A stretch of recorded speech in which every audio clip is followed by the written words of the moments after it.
Buenas tardes, mi nombre es Jessica Gamba Vargas, estudiante de la UNAD en el programa de Artes Visuales. El siguiente es mi video explicativo o exposición de la tesis que decidí escoger. El tema es alimentos transgénicos y mi tesis sería alimentos transgénicos en Colombia más allá del mito y la realidad. Los alimentos transgénicos empiezan con la llamada biotecnología, la cual tiene sus fundamentos o tiene sus principios desde la teoría de Mendel de la genética. Para los años 1950 se instauró algo llamado la Revolución Verde. Esto fue una especie de movimiento que surgió en los Estados Unidos para crear una agricultura que fuera más expansiva y más invasiva para poder suplir las necesidades de hambruna a nivel mundial. Esta estrategia fue desarrollada para países como Estados Unidos con ciertas características. Sin embargo, tuvo un auge muy fuerte a nivel mundial, lo que ocasionó que otros países se interesaran en aplicar este concepto. Es en ese momento cuando Colombia decide tomar la Revolución Verde para sí misma y aplicarla. Sin embargo, no se aplica de la forma correcta porque no se tienen en cuenta algunas diferencias entre Colombia y Estados Unidos, tales como los suelos, que son diferentes, las zonas son más húmedas, los climas en el trópico. Nosotros no contamos, o nuestro país no cuenta con los 4 climas que tienen ellos por estaciones, sino que tienen unos climas totalmente diferentes. Adicional a eso, el tipo del suelo es totalmente distinto, son suelos mucho más húmedos, donde hay una presencia mayor de lluvias. Todo esto sumado hizo que la Revolución Verde no terminara siendo ese primer concepto o eso que ellos esperaban en un principio. Esa es la primera tesis, la Revolución Verde, que fue, qué significó, cómo se aplicó. Después de esto, los alimentos transgénicos en Colombia se convierten como en una alternativa a pesar de las cosas que hay detrás de ellos, ¿no? Así como hay estudios que afirman que son buenos, que no causan ningún daño o que los productos que se usan para este tipo de agricultura tan extrema son buenos y no tienen ninguna repercusión ni para el ambiente, ni para los humanos, ni para el resto de seres vivos, hay otros estudios epidemiológicos que afirman todo lo contrario.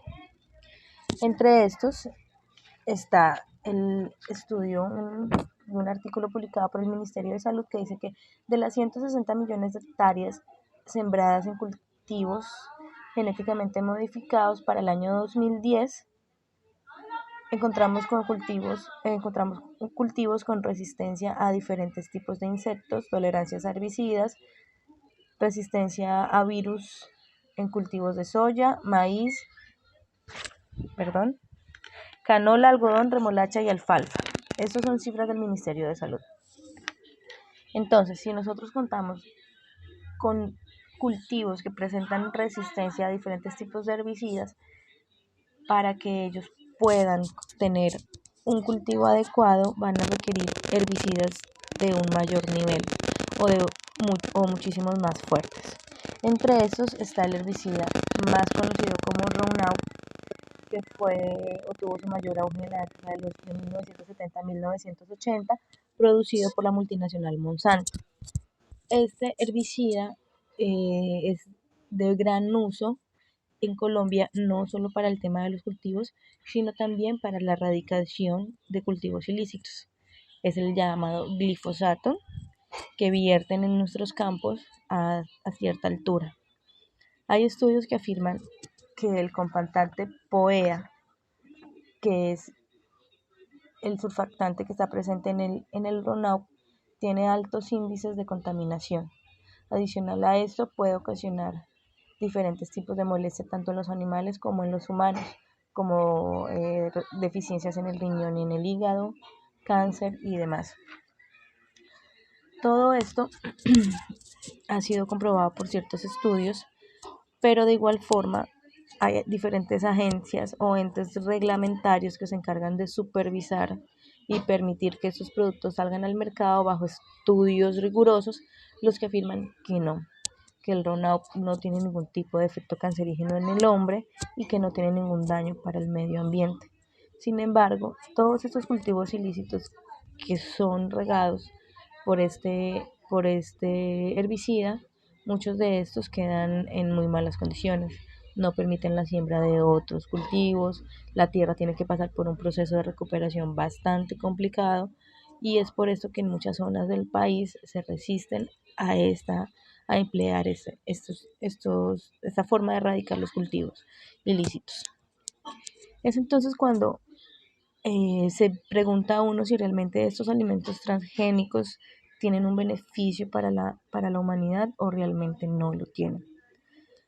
Porque también está el pequeño problema que estos alimentos tienen diferentes tipos de genes, los cuales nosotros consumimos, los cuales nosotros estamos adquiriendo al momento de consumir estos alimentos.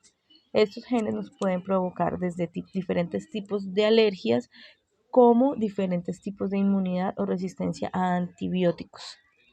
Es decir, antibióticos orales que podemos tomar para algún tipo de enfermedad o para o algún tipo de molestia, podemos tener resistencia a ellos debido a los alimentos que consumimos. Es entonces cuando, listo, los alimentos modificados genéticamente o esta revolución verde se creó con el objetivo de poder suplir las necesidades de hambre a nivel mundial, poder tener una agricultura más rápida, más efectiva, más eficaz, donde los alimentos procesados tuvieran diferentes tipos de características y diferentes tipos de aportes o ayudas más allá.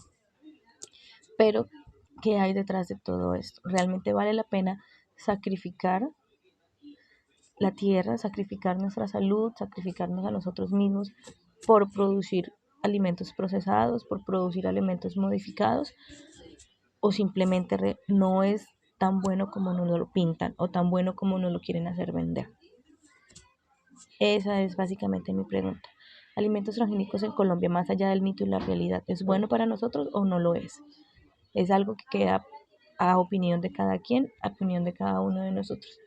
Cada quien es el que decide si le parece bien o si no le parece bien, si lo apoya o no lo apoya. Muchas gracias.